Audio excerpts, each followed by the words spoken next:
What's up, guys? Welcome to the Shark Tuah podcast. This is a podcast where we're going to talk about all things San Jose Sharks hockey, news, game reviews, player acquisitions, anything you want to talk about. My name is Tommie. This is my co-host, Andreas. It was been a busy offseason for San Jose, and we're going to be getting into the player acquisitions, some of the free agents, the trades that we've made, and what we have to look forward to in the upcoming season. Yeah, not quite as exciting of an offseason as I was kind of hoping for. We did lots of changes for sure, but just overall throughout the whole league, there didn't feel like there were huge seismic shifts. Like we expected to see Marner on the free agency list, just not as big of changes as you'd expect. Yeah, not a lot of huge waves this offseason, especially in regards to trades, and free agency was a little bit muted. Especially as it regards to the big name players. But the reality is that the Sharks were probably not going to be in contention for most of those big name players in the first place. So I think with that in mind, we did actually make some pretty significant changes, especially with the what I would call fairly radical changes to our blue line, which is what we're going to be starting off with here today. Sounds good. First person we're going to talk about is the acquisition of Dmitry Orlov. He's a top four pairing defenseman. Historically, he played for the Washington Capitals and the Carolina Hurricanes. We just picked him up off free agency over the offseason. What can you tell us about him? So Orlov is probably, in terms of defense anyway, he is the biggest acquisition that we've made. Obviously, last season, for anyone who paid attention to the season, the Sharks had a pretty dismal blue line. A lot of players who, frankly, would not have even made NHL rosters for a lot of other teams. And just generally, like, we went into the season expecting to have the worst defensive line of any team, and that is exactly what we saw. A lot of guys who just were not up to snuff, were not NHL caliber players. And one of the things that we've focused on this offseason is bringing in guys who are just, like, at minimum, like, solid defenders. Like, maybe not, like, they're not going to be transforming the team, but compared to just, like, running out some of the worst defenders in the NHL, like, it's going to be a pretty big step up this year, I think, hopefully. And Dmitry Orlov should be a big part of that. Orlov, over the past several seasons, has been a bona fide, like, top minutes defender. And not, like, an embarrassingly bad one, either. We've seen him play competitive minutes for, like, Stanley Cup caliber teams. And although, as many will point out, Orlov was, like, exposed pretty badly in the most recent Stanley Cup. He was, like, a bit getting honestly torched in some of his top minutes on defense. But even with that being said, he's, like, a major step above, like, even, like, some of our best defenders that we were running out last season. So I think that Dmitry Orlov, you can expect, like, generally defensively responsible minutes. We've seen already in preseason that he is capable of a scoring touch. And hopefully he can also provide some, like, I want to say mentorship for a guy like Shakir Mukhamadullin, who, I think that often too much is made about this, but he is, of course, another Russian defender. And there is, some value in having a guy who speaks his native tongue, has played all around the league, for many, many games. He's really, compared to our young blue line, he has, like, done it all in a way. So I think Orlov is a valuable addition to this team. And I do expect that, like, his presence will make our blue line, like, a lot better. Of course, that being said, like, we're going from the worst, like, one of the worst blue lines ever, arguably, to, like, something that is better than that. So it's not like we're not going to suddenly have, like, one of the best defensive lines in the NHL, or even anywhere close to it. I assume we will probably still have a pretty bad blue line, but players like Dmitry Orlov will make a big difference.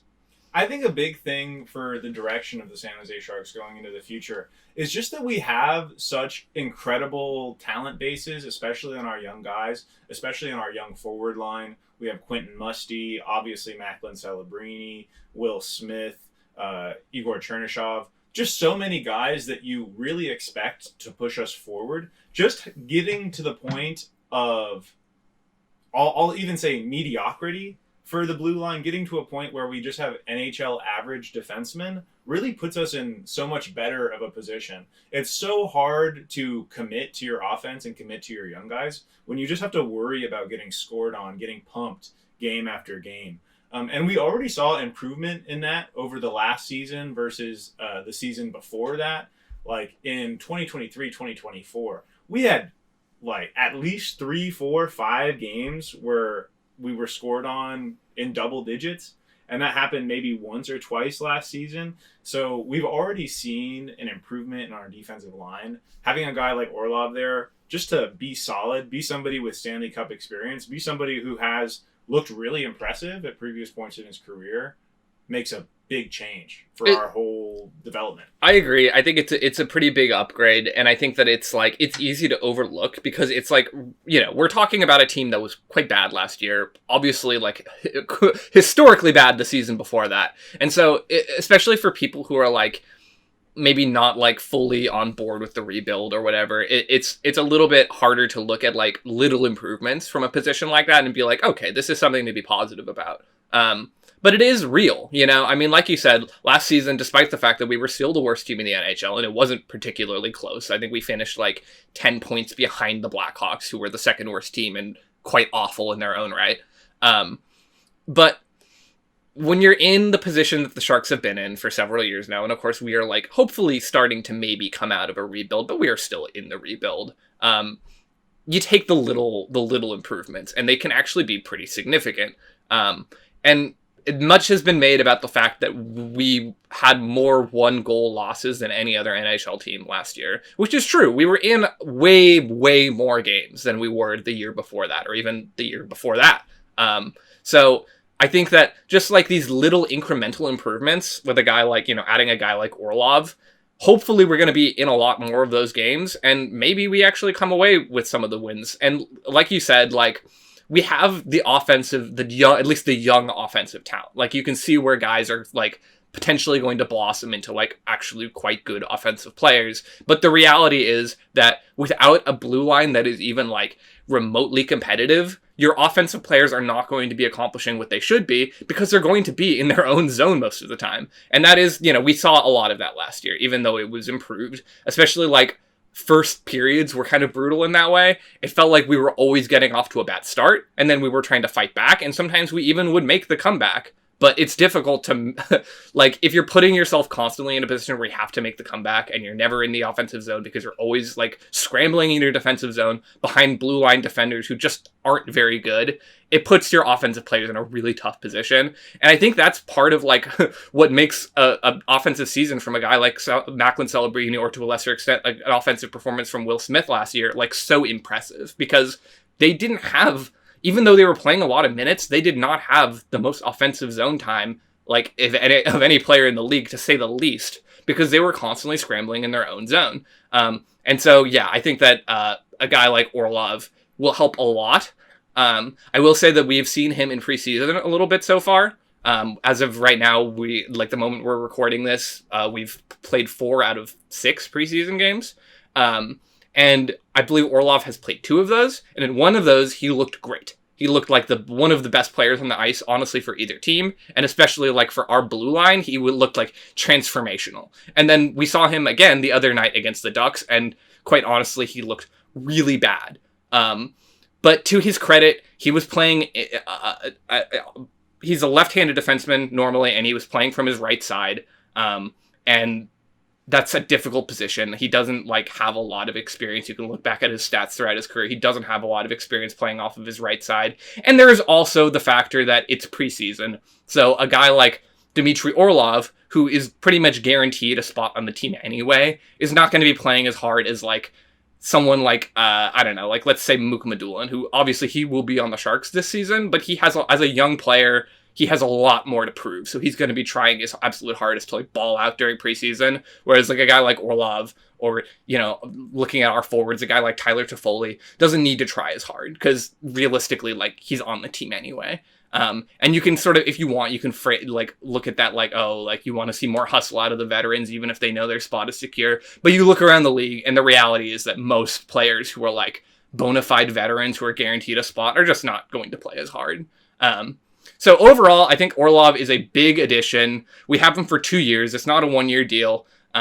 So I don't expect that if he performs well, I don't think we're going to see him flipped around the trade deadline, like perhaps some of the other players we'll discuss today. I think that Orlov can be expected to be, like, at least for the next season or two, like, kind of a mainstay on our blue line. And I'm hoping that he will be like the guy who can like lead our young defenders and like keep the puck hopefully out of our zone for most of the time that he spends on the ice. And when he's facing off against some of the better lines in the NHL, like let's say he's playing against Connor McDavid, hopefully he won't be like embarrassingly bad. That's about as much as you can sort of hope for a team that, you know, I mean, we're still not expected to be a good team this year. I don't think that we're going to be like competing for the playoffs, as sad as it is to say. I know that there are many Sharks fans who are hoping that we will. I don't see that in our immediate future personally. So for what I'm expecting and hoping for Orlov is just a competent defender. And so that's, you know, that's, I think, a solid baseline that we can sort of like rest our hat on and hope and expect. And I don't think it's like too big of an expectation. Absolutely. I agree. Really going off of that, what you said earlier, we had so many 1-goal games. We had so many games last season where it really felt like we were in it. And that kind of made it, I mean, obviously we were always projected to be a bottom feeder team, but that made it kind of hurt a little bit more. Especially when we had that period early, I think it was in December when we still had Blackwood, where we were a 500 team. We were really playing some good games. And then after that, we had so many daggers, so many games where we were just in it, playing well. You know, Macklin would score, Will Smith would score, Toffoli would get a nice one from the corner. And then it would just barely, we'd lose one. A lot of times we were coming back and we would fight our way almost to be back, and we wouldn't quite get there.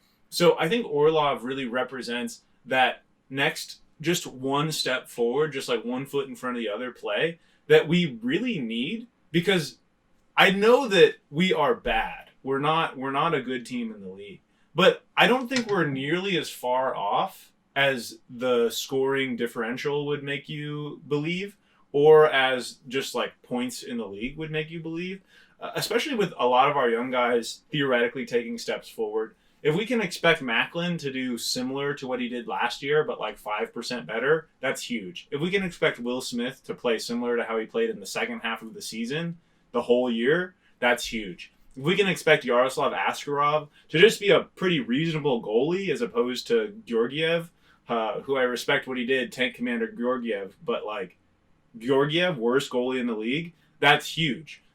We have Sam Dickinson now, also potentially a really solid defenseman. We've seen him in the preseason games be pretty good. Like pretty, maybe not lighting up the posts, you know, maybe not really hitting the back of the net yet, but pretty defensively sound, especially for, 19, 20-year-old, like really solid. So I think that even with not exciting player acquisitions, like I don't think anybody who saw Orlov was like, whoa, yeah, baby, this is, whoa! You know, I don't think that was something that really lit up the fan base, but I think it can be a change that can have pretty big ripple effects. Like, I think a guy like Orlov can win you, especially when we were so close to winning so many games last season. I think he can win you 3 or 4 more games, genuinely, that we didn't have, because we just needed one goal to not go in. Or, you know, we just needed one more goal to go in. Or we just needed to be out of our offense or out of our defensive zone for like 3 extra minutes. And I think he's the kind of player that can get you that. Yeah, I see Orlov as a very like responsible acquisition. Like, I don't want to like harp too much on the team from last year, because and my point here isn't to be like like crazy negative about the Sharks. You know, we love the Sharks, we love our players, but you can look at like, so we were icing guys like Henry Thrun, some of the like frankly some of the worst defenders in the NHL, and so. We'll get into this more later, but I feel like guys like Orlov, not only are we like adding a player who is genuinely like a pretty strong defender, but you're also like, it's addition by subtraction, right? You're getting rid of some players who just like do not deserve to be in an NHL starting role throughout an entire season. So yeah, I think that a guy like Orlov is going to be a huge step for that. And then I guess, you know, sticking along the blue line, we can then transition into one of our other acquisitions, which is Nick Leddy. He was claimed on waivers from St. Louis. Nick Leddy is like, he was a very good player at one point. he's at one point he was like one of the better skaters of any defenseman in the NHL. He was a great puck moving defenseman. You could expect him to like put up some pretty good offensive production. I believe at points in his career he was even putting up like as many as like 30 to 40 points. He is a former Stanley Cup champion with the Blackhawks in 2013. So he has been around. He's definitely like the veteran presence that, you know, rebuilding teams value in a blue line defender. But I will say, Leddy has been on the decline for quite some time. There is a good reason why he was put on waivers by St. Louis, who are a solid team, but not like a great team, you know? Like, if they were the Washington Capitals or something, and they put him on waivers, you could say, well, you know, they have a great blue line. Like, they just don't have that many roster spots. Like, someone who is pretty good could end up getting waived just because they don't have the space. But that is not really the case of the St. Louis Blues. He wasn't, like, you know, blocking anyone that was, like, you know, taking up huge minutes from a young defenseman that they needed to bring into the shuffle. Leddy was honestly, like, for most of last year, either not playing, he was injured for portions of last year, and I believe portions of the season before that, or when he was on the ice, he was honestly kind of a liability. And we've seen now Leddy play even like top minutes during some of these preseason games. And again, like, I don't want to harp too much on preseason, because the reality is that a guy like Nick Leddy, who, whether he deserves it or not, is pretty much like guaranteed to have a spot on the NHL roster come, you know, October 8th. He's probably not putting in the most effort you could possibly expect from a preseason player. And so I don't want to like look at the time that he spent on the ice so far in preseason and be like, this is an example of like why he's going to be a bad player. But I do think that unlike Orlov, we probably shouldn't expect Leddy to be like some transformational player for our blue line. I don't think that he's going to be like, you know, the guy who's like leading our young defenders in like this great direction. I think that Leddy probably his best spot on this team is going to be like eating up minutes on like hopefully not the top line. But we have seen already in preseason, he's been paired with John Klingberg on the first line. In fact, in our most recent preseason game, he had the most minutes of any defender. So he'll definitely get an opportunity to like see if he can maybe like rekindle some of those strengths that he had as a younger player. As recently as like the late 2010s, like 2018, 2019, Leddy was still a strong and like pretty capable offensive defenseman. So I think there is some hope, especially within the organization, that Nick Leddy could end up being like, you know, a second line John Klingberg. If let's say that John Klingberg is on the first line, maybe Leddy will be on the second line, and, you know, hopefully putting up some offense. I don't know exactly what to expect though. I would say that in terms of like my internal ranking, I would put him like solidly below a guy like Orlov. But maybe there's like some hope that, you know, you pair him with a guy like Mario Ferraro or even like Vincent Desharnais, someone who is like a very like traditional like defensive defenseman. Maybe Leddy's strengths will shine more. Like I said, he's been playing mostly with Klingberg, and that's two offensive defensemen on the same line, kind of counterintuitive to what is generally done in the NHL, and I think there's a good reason for that. You know, if you have your entire blue line is dedicated just to scoring goals, it's like, who's back there? You know, who's on the blue line is actually like stopping the pucks from going in the net. So we'll see what happens with Nick Leddy. I think that's a great overview of Leddy as a player and as an acquisition. I think that we can just shift right on through to John Klingberg. He's a right-handed defenseman, previously played for the Oilers. He's actually coming off of a hip surgery. And so tell us a little bit about Klingberg. So Klingberg is like a very interesting acquisition. And I think when his name popped up, when we first heard that he was coming to San Jose, a lot of Sharks fans were like, hold up, what? Like, wait, what? He was an eye-opener for sure. And that's fair, because John Klingberg, for like a lot of his career, was actually like a very good offensive defenseman who played on some very good teams. You know, you mentioned the Oilers last year. He's, I'd say, primarily known for his time with the New York Rangers, where he was like a very strong, like he was imagine Nick Leddy, but like on steroids, you know, like he put up like, you know, I mean, he was putting up as many as like 50, 60 points, scoring. We're going to start putting everybody on the Leddy scale. Yeah, everyone is being compared to Nick Leddy now. And I think it's fair in specifically Klingberg's case, because like I sort of alluded to earlier, he is a similar type of player, like in terms of like archetype. He is not really a defender. He can't, I mean, he's a defenseman, quote unquote, but he's not going to be that guy who's like, you know, staying in the back. What you sign John Klingberg with the intention that he is going to provide an offensive spark from the blue line. And I think that he is genuinely quite capable of that. But like you mentioned, the real question mark when it comes to John Klingberg is his health. So he had what's I guess called a hip resurfacing surgery, which I'm no doctor, but I guess the difference between like hip replacement and hip resurfacing is that they try to use like everything from the original hip. Mm-hmm. Only a small portion is actually like a prosthetic attachment. And theoretically that's supposed to like reduce the recovery time. It's supposed to like, especially for like a professional athlete, it's supposed to like keep you closer to your original state. So we'll see if John Klingberg can stay healthy. And that is really by far the biggest question mark here, is whether or not he can actually stay on the ice and be that guy. But if he is on the ice, and again, that's a big if. I want to say Klingberg has played like 70 games over the past like 3-4 seasons. He has definitely struggled with his health. But this is his first off season where he's been allegedly anyway fully healthy for a full off season of training, which I think is quite relevant. You know, he's playing in preseason. He hasn't like to almost, you know, to when I think about like a baseball player, if you miss your spring training and you miss your development early on, that can really screw with your whole season because you don't get into your emotions early. And then you spend the whole season just trying to like get healthy, basically. That's something we've seen a lot in the NHL as well. Most recently that comes to my mind is with Jeremy Swayman for the Boston Bruins. Yeah, absolutely. Missed the entirety of training camp.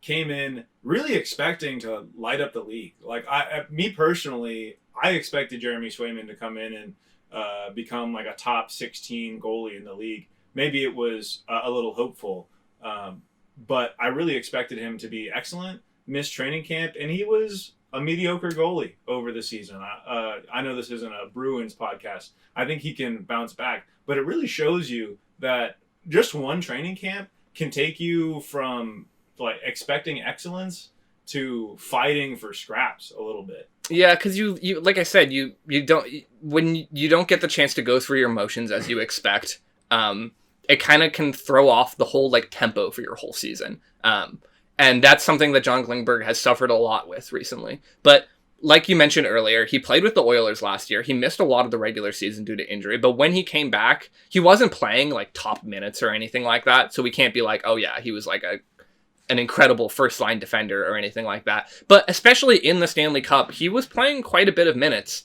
and I would say that he looked good.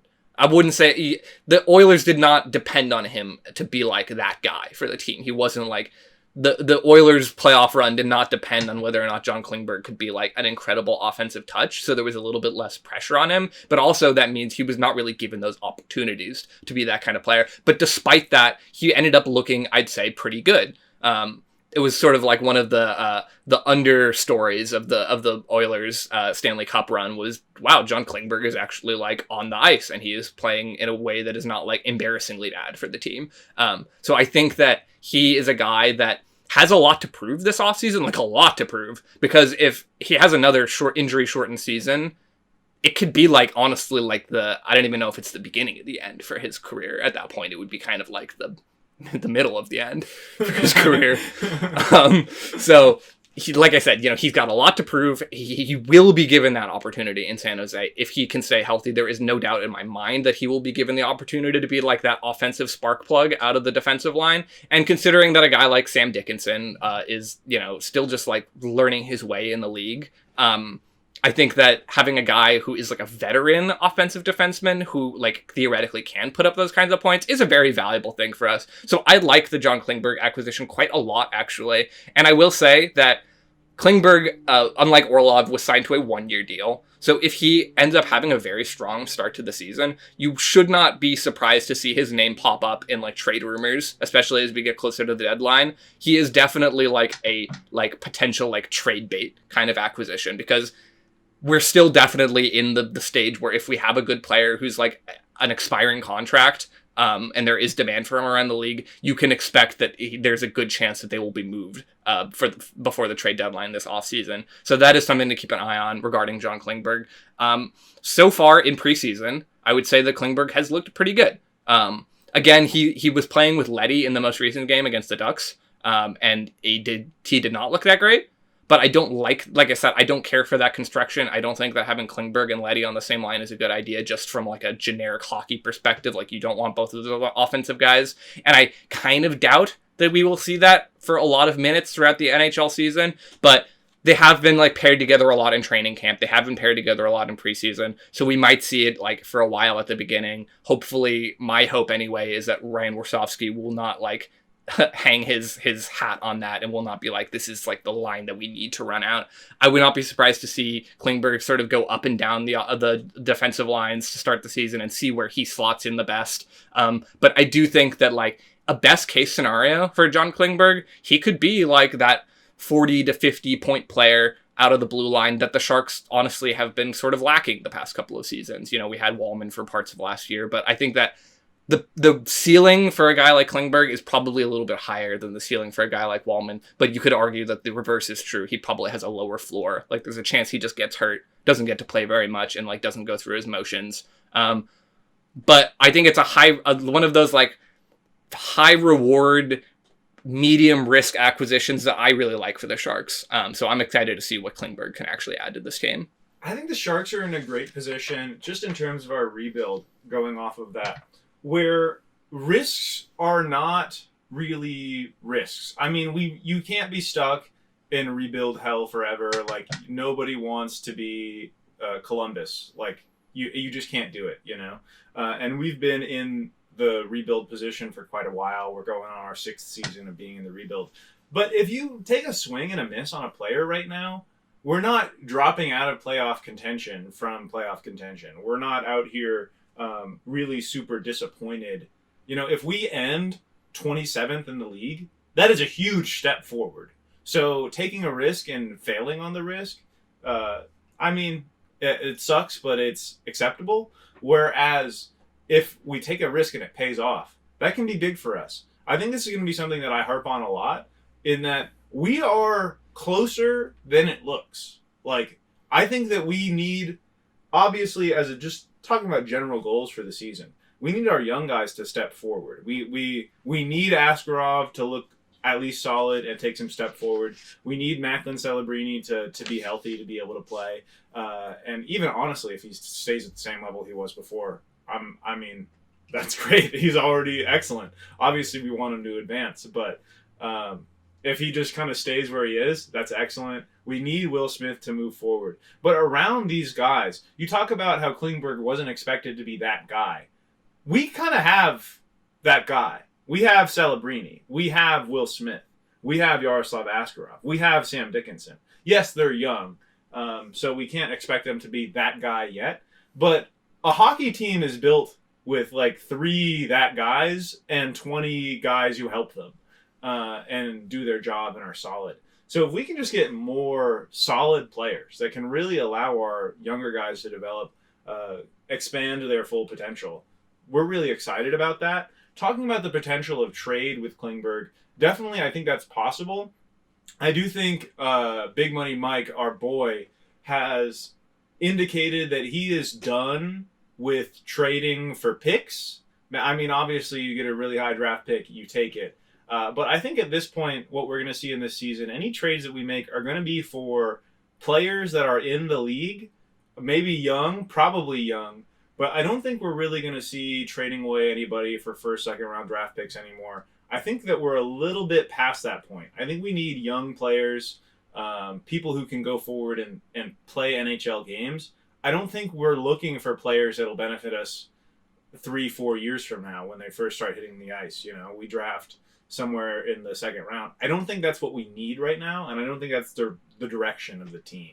It'll be interesting to follow. I don't know that I entirely agree. I think I agree with you that we are sort of coming out of the like trade everyone for picks part of the rebuild, which I'm happy for personally. But I do think that guys like John Klingberg, guys like perhaps Mario Ferraro, people who are like on deals that are expiring, toward the, it's easy to say right now that like, oh, we're not really looking for picks. But as you get toward the trade deadline, if there is serious demand for these players, and teams are willing to give up assets as valuable as like a first, second round pick for guys who are like, like to go on the Mario Ferraro example, not traditionally super valuable players in the NHL sense.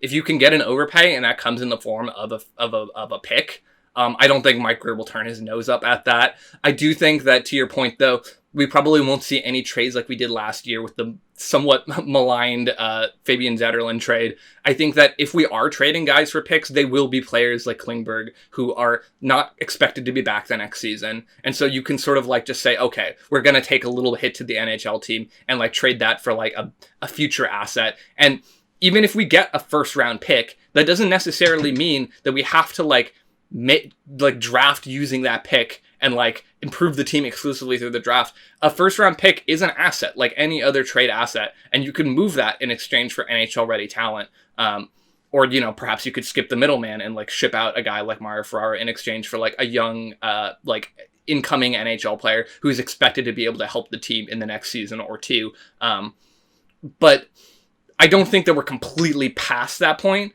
I think that it is in Mike Grier's certainly his best interest for him to like go out and say that the Sharks will not be making trades like that anymore.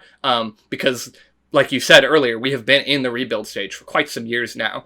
In fact, pretty much the entire time that I myself have been watching Sharks hockey, we have been in a rebuild. And you can't be like the Buffalo Sabres. You can't spend your entire decade practically rebuilding and expect for like fans to stick around. So I do think that we're unlikely to see like the whole team shipped out in exchange for like draft picks, stuff like that. But I do think that we will probably see some of that. In fact, I would not be at all opposed to seeing some stuff like that. I do think that we're still in that rebuild phase where like picks have value for sure. And it's obvious, like we have one, if not the best NHL pipeline, which I personally believe we do. It is undeniable that we have one of the best pipelines of any prospect leagues or any prospect system in the league. But we have holes. There is no denying that.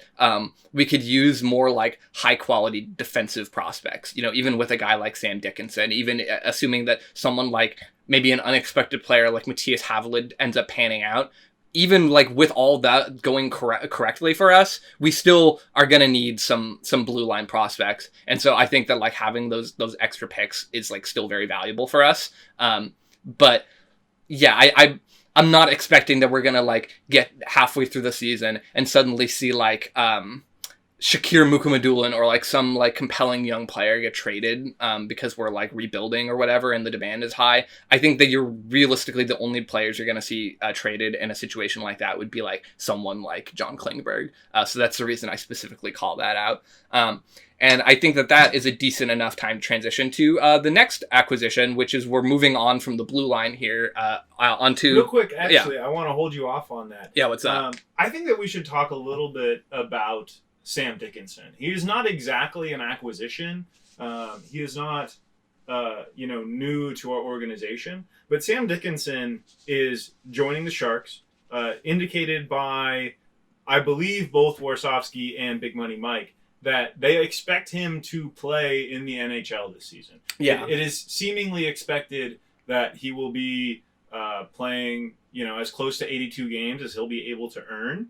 So I think he'll be also a pretty fundamental piece of our blue line and a pretty big shift on our blue line. We've seen him play in, like we said, a couple of these preseason games, and he's looked pretty solid. I would say when you watch these preseason games right now, he is not making super fancy plays, but he is looking quite composed. He is looking incredibly skilled, maybe a little bit unconfident in that it doesn't seem like he has been willing to really step up. He was one of the top, if not the top point producing defenseman in the OHL last season. So we're really not seeing that part of his game shine through right now. But we're seeing a young man who looks incredible. He's big. He's solid. Seems to be making good decisions. And I'm really excited to have him on our blue line. I think he is one of the most exciting acquisitions, in quotes, that the Sharks have made this season. Yeah, I agree. I've been following Sam Dickinson for a long time, basically since the moment that we drafted him, and a little while before that, because he was expected to be perhaps like a top 5 to 8 player drafted in that draft, and we ended up getting him, I believe it was pick number 12. I think it was 11. Was it 11? I could be wrong. I think you might be right. We traded up a few days before the draft and ended up getting him with a pick that he was not expected to be available for. And I think that's... people like to temper their expectations, and I think it's good practice, generally speaking, with young players. You never want to be like, okay, this guy is going to be like a great NHL player when they're an 18-year-old playing in the OHL. The reality is you just don't know yet. But Sam Dickinson has done everything. I mean, he was part of what you could probably argue, quite honestly, as one of the best OHL teams of all time last season with the Knights, and he won the Memorial Cup. They won the what is it? It's the Calder Cup, right? And no, that's the AHL. That's the AHL. Whatever their trophy is called. They won it, and then they won the Memorial Cup in actually quite dominant fashion over the next best team. And Dickinson was the OHL Defender of the Year. He put up fewer points than I believe Zeev William was the one who was ahead of him. Yes. It was Zane Parekh. It was Zane Parekh, yep. But despite that, he was I would say you can make a very solid argument that he was the best outside of the AHL and outside of the NHL. He was the best defensive prospect of any player in hockey last year. And we definitely, at this point, having seen him in preseason a bit, like you've said, I am putting a decent deal of expectations on him. Maybe not for this first rookie season, where, of course, there's always an adjustment period. But long-term, I do think that Sam Dickinson will be a major element of this team. And when people talk about how the Sharks don't have, premium defensive prospects, I'm always like, what about Sam Dickinson? Because you hear that a lot. And I understand the one guy is not enough to, radically transform the blue line. But Sam Dickinson is, as close as you can get to a prospect who is a bona fide game changer, in my opinion. But we will get more into Sam Dickinson and guys like Michael Misa later in this episode. So I'd like to transition on to our newest forward acquisitions over the offseason. And we will start out with Adam Gaudette, who we've seen already a good amount of Gaudette in preseason, and he has looked quite good, actually, in my opinion. He has shown some real offensive creativity, and probably not going to be someone that you're going to see in the first, second line. In fact, in preseason so far, he has been mostly playing out of the fourth line, which is where he was predominantly playing in Ottawa, which was his most recent team. But last year, he actually kind of had sort of a breakout season out of the fourth line. He actually scored I think it was 19 goals with the Senators, which for a fourth line player, that is very impressive. For a guy who I don't know that he ever put up more than 10 points in a season before that. And he wasn't really given the greatest opportunities to do so. He was sort of a fan favorite, fourth line player, basically. And that is probably more or less the role that you can expect from Gaudette this season for the San Jose Sharks. But you need to have those offensive players out of the fourth line. You can't just have a bunch of guys who are going to be constantly turning over the puck, because you're going to eventually find yourself in a position where your fourth line is matched up. Let's say they ice the puck, and the other team gets a chance to change and we don't. You're going to find yourself in a position where suddenly Adam Gaudette or Ryan Reaves or any of these fourth line players are matched up against the best players for the other team. And that is a frightening thing if you're playing some of the worst players in the NHL on your fourth line, because they're going to get absolutely torched by guys like Sidney Crosby or whatever, insert a good NHL player here, and then you're matching them up against Barclay Goodrow or something. It's going to be bad. So I think that Gaudette represents an actually very significant improvement for our lower lines. And as someone who has watched over the past few seasons, the Sharks run out some really putrid like third, fourth lines at times. I do not want to see that again this year. And I think that Gaudette could be like very valuable in that position. I think it is fair to say that there was actually probably a good amount of a market for Adam Gaudette over this offseason, because every team is looking for like a good fourth liner. You know, it might not be the sexiest thing in hockey, but it is very important. Even like a great contending team, if they're, you know, their top lines are usually pretty filled out. What they're looking for in terms of improvements are like who is going to be able to like give them that consistency throughout the lineup. And a guy like Adam Gaudette, I think, is that guy actually. Assuming that he can keep up his increase in offensive production from last year. And I think it is reasonable to expect that he will be able to do that, because like I said, the Senators are a much better team than the Sharks at this junction. So he probably was not getting as many minutes there, even on like the fourth line, as he would on our fourth line, for instance. So I'm excited to see what Gaudette can do. And I think that it's a smart pickup, to be honest with you. I think that Gaudette was like one of our sneaky good acquisitions over this summer. I think that's excellent to have. I agree with you, man. It's been rough watching some of these fourth lines. I don't want to really, I mean, I can name names, but I think we all, you know, if you watch San Jose Sharks hockey, we've seen your top line, you know, you've got Macklin, you've got Eklund, you've got Toffoli, and then in your second line, you've got Will Smith. You have just really solid players, like players that you're excited to see out there. And then, you know, the fourth line comes out and you're just like, oh man, it's Zach Ostapchuk, it's Carl Grundstrom, it's Barclay Goodrow, and you know that the goal is not going to be scored. You just know that it's not going to happen. So as much as we can improve our fourth and third lines, the better our team is going to be. I was never, throughout watching the last season, I was never like, oh man, our first line is like just, maybe it's not one of the best first lines in the league, but it didn't feel like our first line was outclassed. Like I said, especially when it was like Macklin, Eklund, Toffoli. That's a solid first line. When we had the Lund line as our second or first line, like that was a pretty solid line. Maybe not quite the level of, you know, a competitive team. It was really solid, really enjoyable to watch. And it was really when the third, fourth lines hits that you were like, oh man, like this is where the team, you understand why this is a bottom feeder team. And so as much as we can improve those back lines, the more Sharks hockey will be fun to watch. And the better we'll be. I'm gonna say it all the time. Every small step forward brings us, like, we're not that many steps behind.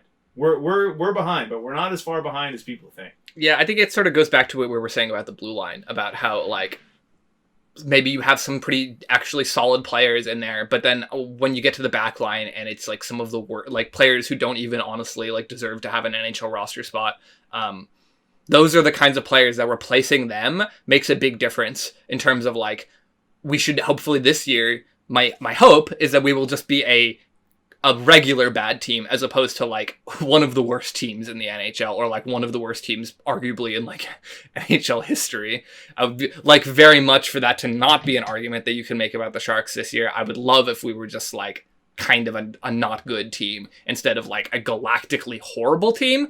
And I do think that like replacing those like very worst players on the blue line, replacing those very worst players on like the third and fourth line, that is a big step. And I think that Adam Gaudette is a reasonable like step toward that. And like I mentioned with Orlov, Gaudette is not a one-year acquisition. We got him for 2 years in free agency. So I think it is reasonable to expect that he will be sticking around for the like at least immediate future. I don't know that will he still be on this team like 4 years from now when we're hopefully like competing for like a playoff spot. I don't know. It's impossible for me to say that right now. And I think it's impossible for anyone really to say. But I think that, let's say Gaudette has another like step forward this season from an offensive perspective, and he ends up being like a very reliable fourth line player, then I would not be surprised to see Hit and perhaps Mike Greer have conversations with him about like, do you want to stick around and like be part of the youth movement that's coming in the subsequent years? I think that is a totally reasonable thing that could happen, and I would be pretty excited to see it. I like the type of player that Adam Gaudette is. I think that from what I've seen of him in like interviews and stuff, he seems like he has like a good head on his shoulders. He seems like someone who can be a good clubhouse presence. And like I mentioned, he was a big fan favorite in Ottawa. Like he was like that scrappy fourth liner that like everyone was like, yeah, like hell yeah, get Adam Gaudette on the ice. And if we can have a player like that like you mentioned, that is like the sort of improvement that you really want to see in a team like the Sharks, in the position that the Sharks are in this season. So I wouldn't even say cautiously optimistic. I am optimistic about the Adam Gaudette signing. I think that is a genuine bona fide improvement for the Sharks. Another exciting pickup here is Jeff Skinner. We got him off free agency, 1-year deal. He was on the Oilers. On the Oilers, I think he was generally respected, but not. I mean, obviously, when you're on the Oilers, you have so many guys that you're really excited There's a about. lot of competition there. So he was not like super exciting, I think, on the Oilers. But on this San Jose Sharks roster, somebody who can put up 20, 30 goals pretty consistently every season, be a solid forward, somebody that goes into our second, third line, can even slot into the first line if we need him to, and push a little bit of that other talent down, I think is excellent. He'll help our middle six really flesh out quite a lot. And he's just solid, man. Like I look at Jeff Skinner and I see an above average forward in the NHL that you can really depend on to put up some points for you, put some goals in the net, which is something that we need. I think he's a great step forward for us. For me, he's one of our most exciting pickups. Yeah, I agree 100%. I believe that Jeff Skinner is, by a pretty significant margin, actually our best like pickup as a forward of the offseason. Like you said, Skinner was not used in like the most like compelling capacity of his career last season with the Edmonton Oilers. And I think that was something that was kind of disappointing to him because he's basically, his whole career up to this point was spent with the Buffalo Sabres, where he was like one of the guys, like that was not always a team that had like a ton of offensive options. And so Jeff Skinner was like pretty regularly relied on as being like one of the major goal scorers. And he always succeeded in that capacity. Like you said, he has pretty much throughout his entire career, I don't know, maybe he had a couple of seasons where he didn't quite hit 20 goals, but he basically always is in that 20 to 30 goal range. And I believe even one time in his career, he scored 40 goals. So he is a guy who like, he does have that offensive touch in my mind, unless like something unfortunate happens and he like gets injured for much of the season, you can reliably expect him to be a guy who is putting pucks in the back of the net. And we have actually seen that already, and I don't want to harp too much on preseason, but Jeff Skinner has been a very solid forward. That's the hockey He's been a very solid forward so far in preseason for the San Jose Sharks. And I think that he projects to continue to be that throughout the season. And like you said, it is like huge to have an addition like that so that you're no longer having to rely on like, maybe he's giving competition to a guy like Alexander Wenberg or like, players who are like solid enough in their positions but aren't really up to snuff to be playing like maybe necessarily like major minutes in a second line capacity. Jeff Skinner is actually up to that snuff. The only big question I would say is there any chance that like last season was not just a result of his usage, but maybe Skinner is beginning to like take a step back? And I think that is like what other teams probably were a little bit concerned about, giving him the kind of money that we did. But you don't really get too concerned about like the money that we're spending in an off season like this, because Jeff Skinner is again on a 1-year deal. He is not like Adam Gaudette. So if you overspend, quote unquote, overspend a little bit on a guy like Jeff Skinner, it's no big deal. We don't really have to worry about our cap space this season or really even the next season. And obviously a team in our position where we are not expected to be very good, you kind of have to like overpay to get good talent to actually play for the team. And I really like the addition of Jeff Skinner. I think that is the kind of player that we absolutely should be targeting. And, if we end up like, let's say he doesn't re-sign here or we end up moving him like toward the middle of the year, which again, I do not think is like an unreasonable expectation. If he is performing to the level that he could expect to play at, he will probably be a player who is like somewhat valuable at the trade deadline. And I wouldn't be surprised to see him moved. But even if that does happen, I believe that players like Jeff Skinner are like absolutely the types of players that we should be targeting. And if it did come down to his usage, which I don't think is unreasonable personally, because like I said, every year other than last year, he has basically been like a fairly like dynamic offensive player who has had like a very steady level of expectations. And he went to a team that has like a very stacked offensive core, so he didn't need to play that role there. And in this season, he obviously will be given that opportunity to play in that capacity for the Sharks, because we are not like the Oilers. We don't have like, players who are just consistently going to be putting up like 100+ points every season. So Skinner will be given every opportunity to succeed here. And for me personally, I am expecting that he will succeed. And just to touch a little bit on Jeff Skinner, like as a, outside of a hockey context, but like as a person, he is known very well for being like a great guy. Like you can sort of see his interviews. I think of the social media guys were trying to get all the players to like do, they'll have that picture where like they're yelling in the camera and like looking angry, because for whatever reason that's like a really popular picture to take in sports these days. And they asked Jeff Skinner to like yell in the camera and to like get up in their face, and he just couldn't do it. He was like, he tried to yell and he looked like he had like this huge grin on his face, and he looked like he was like so scared of like yelling at the camera guy. He just seems like a nice guy. Like, honestly, if I had to put Jeff Skinner into a word, he seems like a nice guy. I think that he's going to gel very well with the team. We're sort of like a vibes team right now. I'd say that that's like a big part of our identity. And I think Jeff Skinner actually fits very nicely into that. And even if what I mentioned earlier comes to pass and we end up trading Jeff Skinner, I think that he could have a lot of value to our team in the interim, not just as like an on-ice producer, but also as like a sort of a, maybe not the most traditional mentorship role, because, like I said, he's not going to be wearing a letter this season. Most likely the odds are not even necessarily that high that he sticks around for the entire season, but he can definitely be a guy who just like slots in very well. If a guy like Will Smith has questions, like Jeff Skinner is absolutely the kind of guy who can answer those questions.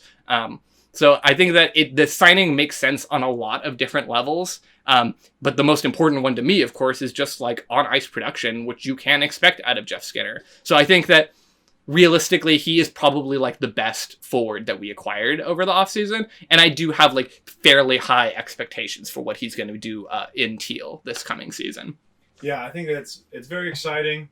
You mentioned the discussion about whether he's taken a step back or if it's his usage. I agree with you. I think it is his usage. I think that he had a reduced role from what he was at in Buffalo, and that significantly affected like the amount of points that he was going to put out. He still put out pretty solid points. Still a productive player in Edmonton. Even if it is a reduced Jeff Skinner, I will take a reduced Jeff Skinner for what we paid for him on a 1-year deal all the time. I'll take it. If he's 10% worse than he used to be, still excellent. Like I'm happy with it. And it goes back to what we were saying earlier. It is for the Sharks specifically, it is a very low risk signing. I would say it is essentially like a 0 risk signing.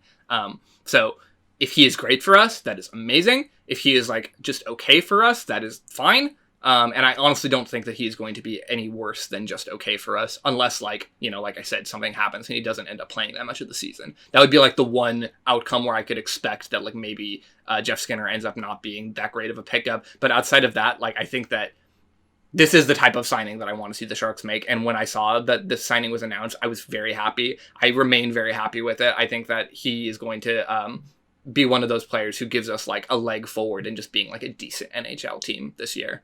Awesome. Let's move on to our final free agent pickup, I believe, in Philpp Kurashev. We got him on a 1-year deal. Tell us about him.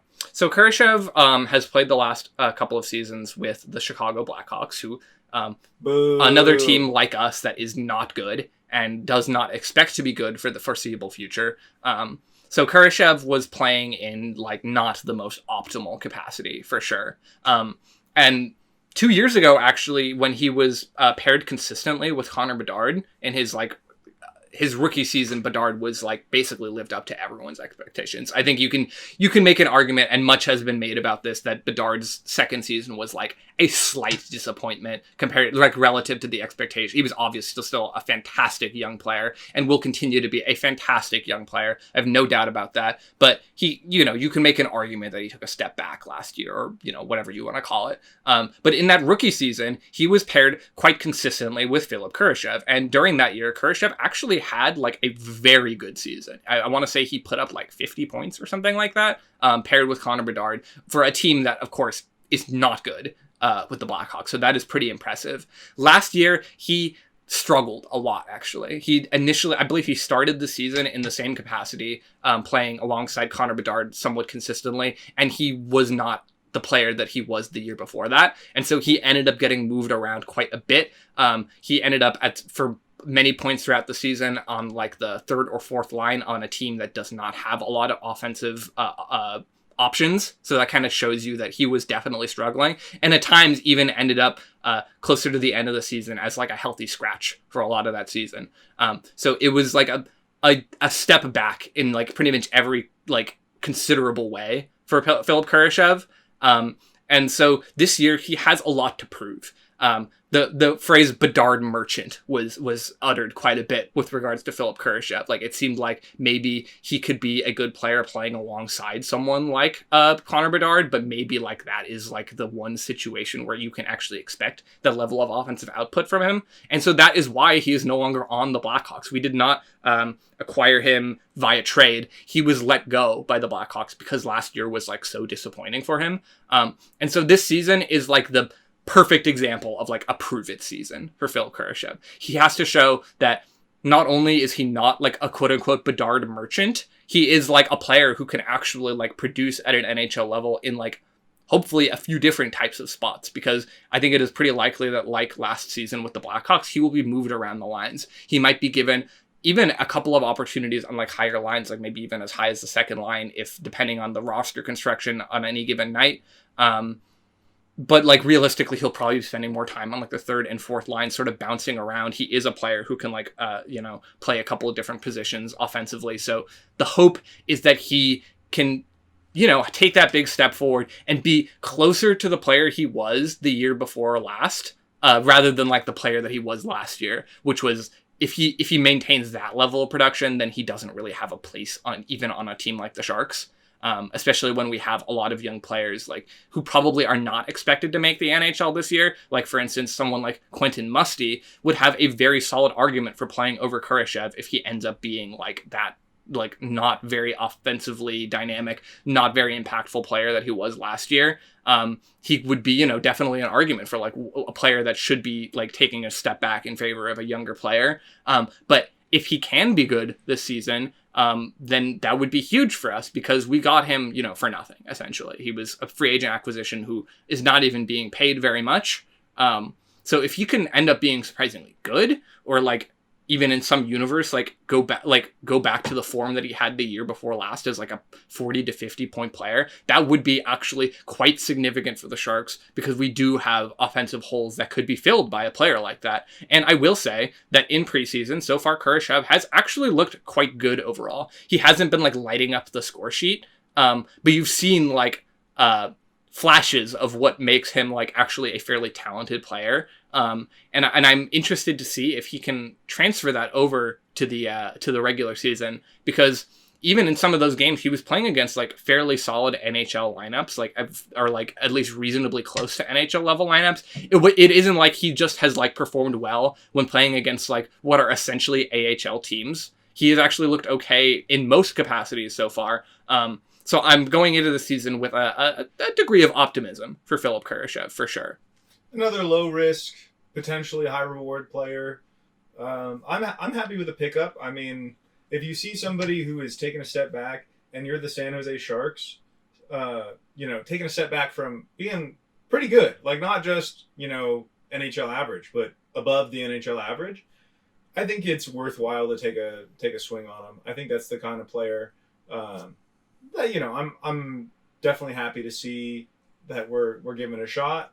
I always feel sad like when somebody does quite well and then they have one bad season and they seem to like wash out of the league entirely. Like, I like to see those guys. I like an underdog story. I like a comeback story. So I'm definitely wishing for the best for him. my expectations of him are not super high. But again, like, can it? I don't think it can get much worse than the last couple of years on our third and fourth lines. So if he can just be, a decent winger to Wenberg or something like that, I'm satisfied. Yeah, I'm satisfied. If Kurashev is able to, like, we're talking about this, like, 40, 50-point season. If he can be, like, a 20, 25, 30-point player, that would be big for us, like, just by itself. Yeah. So we don't need Kurashev to be, like, popping off the score sheet every night or anything like that. If he is a generally, like, pretty solid, like, bottom-end player, that on its own would be enough to be, I would believe that would represent a pretty significant, like, roster piece for the San Jose Sharks. And like you said, it is very, very low risk. If Kurashev does not, like, perform well enough to, like, stick around in the league, that doesn't, like, it doesn't move the needle for San Jose, essentially. We have other options. And I think that there is a genuine chance that he ends up actually being, like, a solid player. I'm not expecting big things from Philpp Kurashev, and I don't think that the Sharks front office, frankly, is either. But just one of those acquisitions where, like, it doesn't hurt the team. It definitely won't hurt. It could help. So that's about what I have to say about Philpp Kurashev. Let's move on to, I think, the biggest meme pickup of the season. This is a pick that, if you're a Sharks fan and you've been a fan of hockey for a while, you saw this trade and you were like, what is going on? Personally, some people were quite negative on it. I think we're both fairly positive on it. And this trade that I'm talking about, we traded away a young defenseman, Henry Thrun, for Ryan Reaves. Ryan Reaves, the famous heavyweight champion of the NHL, many years running, Ryan Reaves. Why don't you give us your analysis on Well, I would agree with you that this is easily the most controversial acquisition of the offseason for the San Jose Sharks. And it's not, I don't think, at least for most people, it's not because of, like, what we gave up to get him. We traded Henry Thrun for Ryan Reaves. And frankly, Henry Thrun, I liked the kid, but he was one of the worst defenders on our team last year, on the team that was, like, the worst defensive team in the NHL. And I don't think that, sadly, you can expect much more out of him. I don't think that he's going to suddenly, like, develop with the Leafs into some incredible young defenseman. And I think that was the logic, basically, like, for trading for Ryan Reaves, is that Thrun has not given us value. He is not going to give us value. And so a guy like Ryan Reaves, who maybe, like, is not, like, an NHL level offensive player, traditionally speaking, we're not taking a downgrade there, right? Like, we're not losing out on some crazy value, and they're probably not gaining some crazy value. I think worst case scenario, that trade is kind of a wash, to be honest. But I do think that Ryan Reaves has certain levels of value that he can provide to the team. And he's not the most physical player that he used to be. Like, he isn't, like, the guy who's going to be, like, laying huge hits, like, turning the entire game around with, like, the quality of his physical play. He's not probably going to get in, like, 20 fights this season, as he once did. He was, like, once one of the guys who would, like, pretty much every season be at the top of the leaderboards in terms of of fight penalty minutes, stuff like that. I think last year in Toronto, he might have fought once or maybe twice. It was not much more than that, though. And so some people will say, well, this is a guy who is, like, mostly brought around for his physical characteristics, and he doesn't seem to really have that sort of physical ability anymore. And I think that is somewhat valid.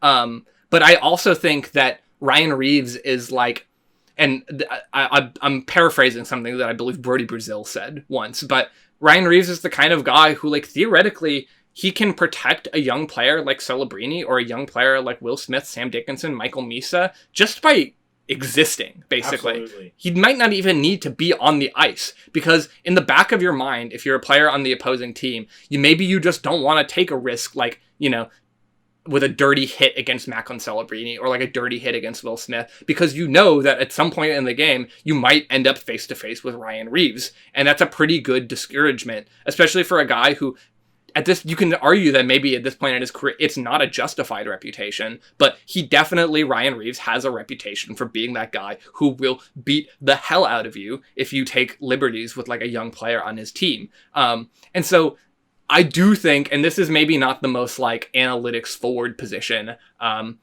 I think that there is a pretty good chance that Ryan Reaves can provide passive value for the San Jose Sharks just by the nature of like being that like back threat in the background. And to go back to preseason, we have seen Ryan Reaves play a couple of times, or maybe it's just one time, but he looked surprisingly good. I mean, there are the negatives that you expect out of a guy like Ryan Reaves at this point in his career. He is older. Even at his peak, he was not like the most incredible offensive player in the NHL from, like I said, from a traditional perspective. So if he's on the ice against like a talented fourth line, or like in that situation I mentioned earlier where like maybe we ice the puck and then suddenly our fourth line is up against like the other team's first line, you could expect that Ryan Reaves probably will have a very tough time in those minutes. It is possible that he will get absolutely torched by some really good players in that position. But I do think that he like just has inherent value as like that background threat. And honestly, in that preseason game, he looked decently solid, even from an offensive perspective. He got some pretty decent offensive moments where he was able to like, you know, pass the puck to someone or even get a good shot off himself. And there was one moment particularly where he like leveled a player on the other team early. And that gave us a really great scoring opportunity. And so there are going to be potentially moments like that for Ryan Reaves, but you're not expecting him to like really pop up much on the score sheet. And I think it is likely that Ryan Reaves probably will not end up playing like every night for the Sharks. I think that if he is playing every night for the Sharks, that is like a bad sign that like other players are underperforming, or possibly even like many of them are injured. But I do think that Ryan Reaves, like for a guy who will just like play some minutes in some games, it's entirely plausible that he puts up more value in that capacity than Henry Thrun would just being on the ice as a defenseman.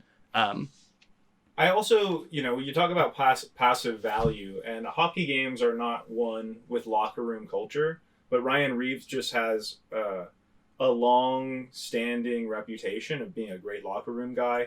He's known to be a hard worker on his like personal conditioning. He's known to be a positive guy. He's known to just be considered a positive influence on pretty much every locker room he's been in. He's been like everywhere in the league. Played on a ton of teams with a ton of guys. I've never really heard any bad things about him from players that he played with. He's been in really big moments. He's had really big, impactful experiences in the NHL.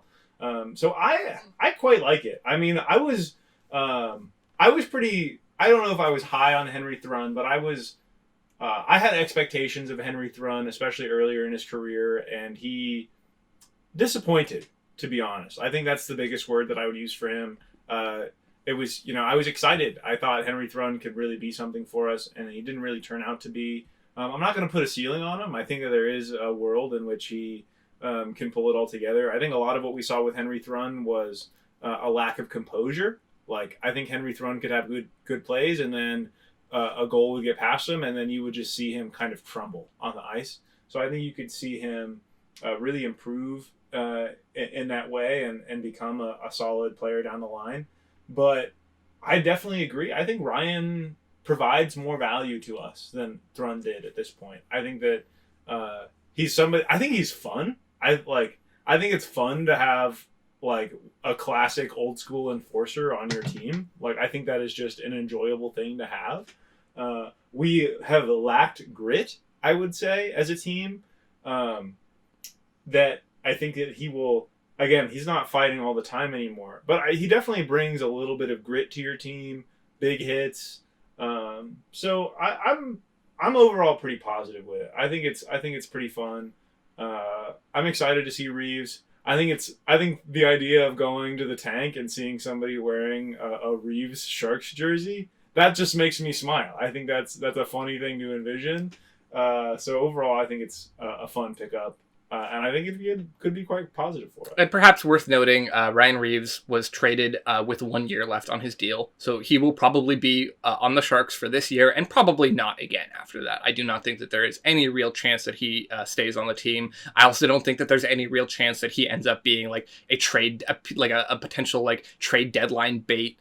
I think that basically his role on this team is as that like enforcer who will hopefully defend the young guys when the time comes. And my hope is that he will just, like I said, prevent those players from being targeted in the first place. I do think that there is a possibility that Reaves ends up being like the worst player on the team this year, just from like a purely statistics standpoint. And maybe if he doesn't provide that physical presence that we're hoping for, then he could just end up being like basically a dead roster spot. But it's not the end of the world. And if he ends up being like that horrible, which I don't want to say is likely, but I also don't think it's impossible that he ends up being like a very bad NHL level player, we can send him down. It is possible that he could get claimed by another team. I do not think it is likely that he would be claimed by another team. And it is possible that if that situation were to play out, he could end up being like a pretty, like, again, valuable player for a very young Barracuda team playing in a league that is very physical.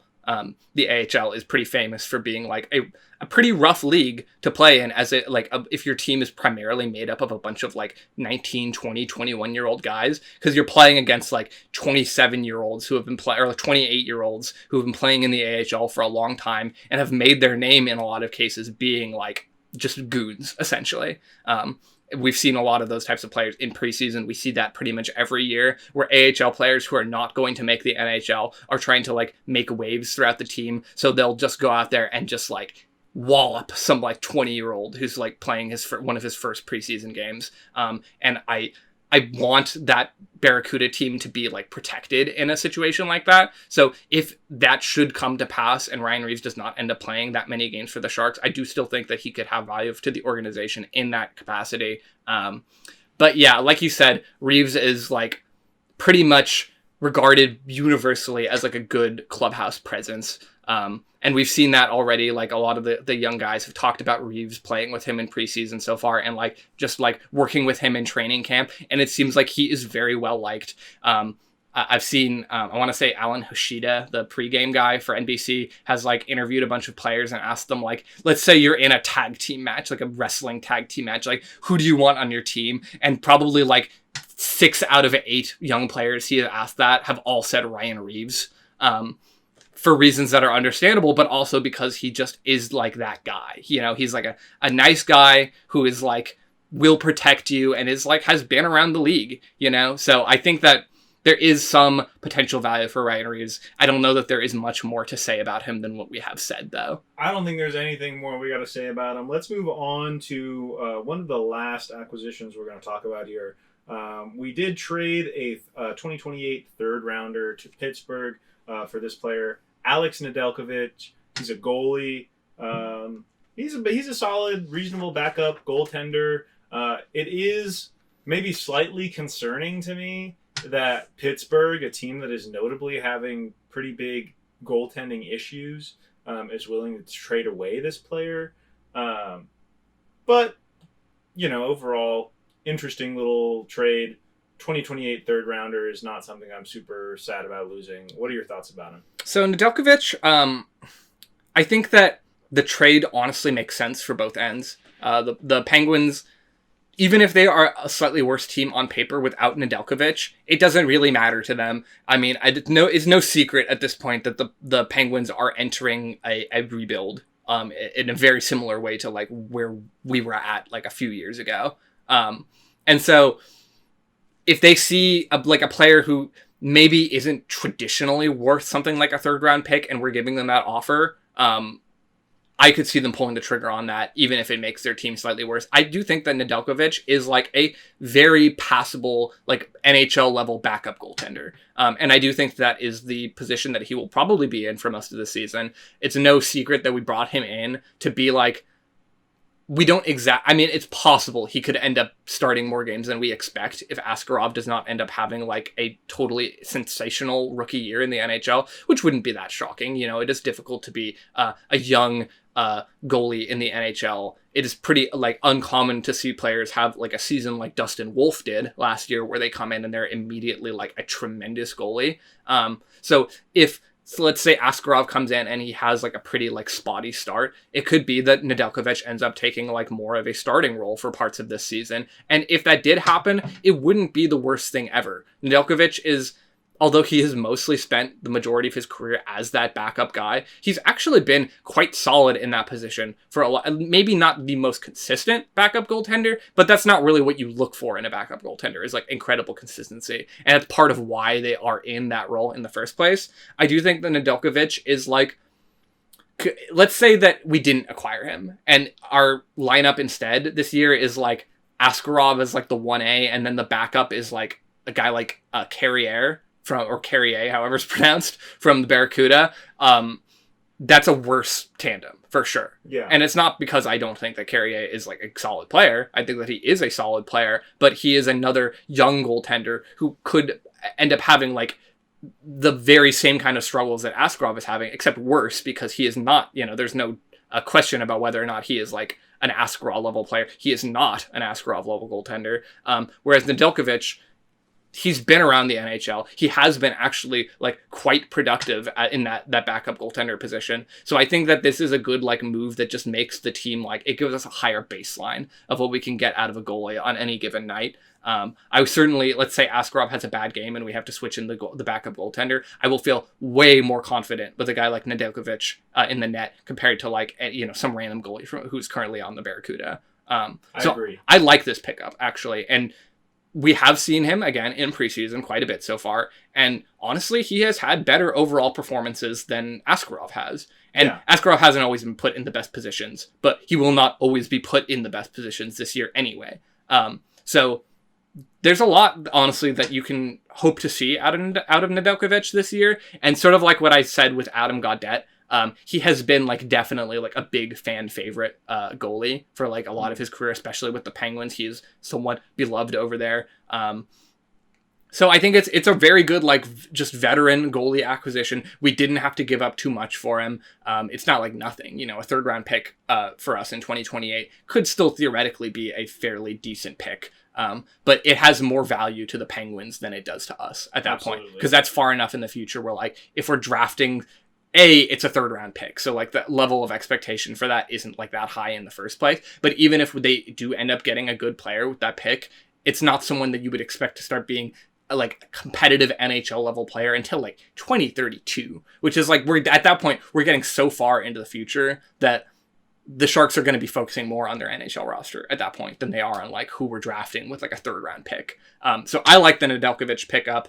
I don't think that he is probably going to make like incredible waves, but he is sort of like how I mentioned with Orlov earlier and like Shakir Mukhamadullin. He is another Russian goalie who has been around the league, has done pretty much everything that you could hope for out of a backup goaltender. And I think that he will probably like help to create like a comfortable environment for Askarov, who of course like I view, and I think pretty much everyone currently views as like the goaltender of the future for the Sharks. So putting him in a good position to like, be under a learning tree of a guy like Nedelkovic and like put him in a spot where like he doesn't have to worry about like if he has like one bad game, suddenly like the entire pressure of the universe is upon Yaroslav Askarov. Like there is another fairly solid goaltender on the team. And I do think that like comparing him to the backup goaltenders that we were running out last season, he is a big improvement over a guy like Vanacek, for instance, who was like fine-ish at times, but like mostly was not like a good goalie. And I think that we saw Vanacek and like Georgiev at like the bottom. Like if you look at from the analytical standpoint, they were like two of the absolute worst goalies in the NHL. And I don't think that is a position that we're going to see a Nedelkovic in this season. So it's another like just like lowering the floor kind of acquisition. We probably won't be getting like the worst minutes of all time out of Nedelkovic. And there is like that like off the ice value that he provides to someone like Askarov. Yeah, I agree. I don't want to come off like, I hate this trade or anything like that. I don't feel negatively about it. I'm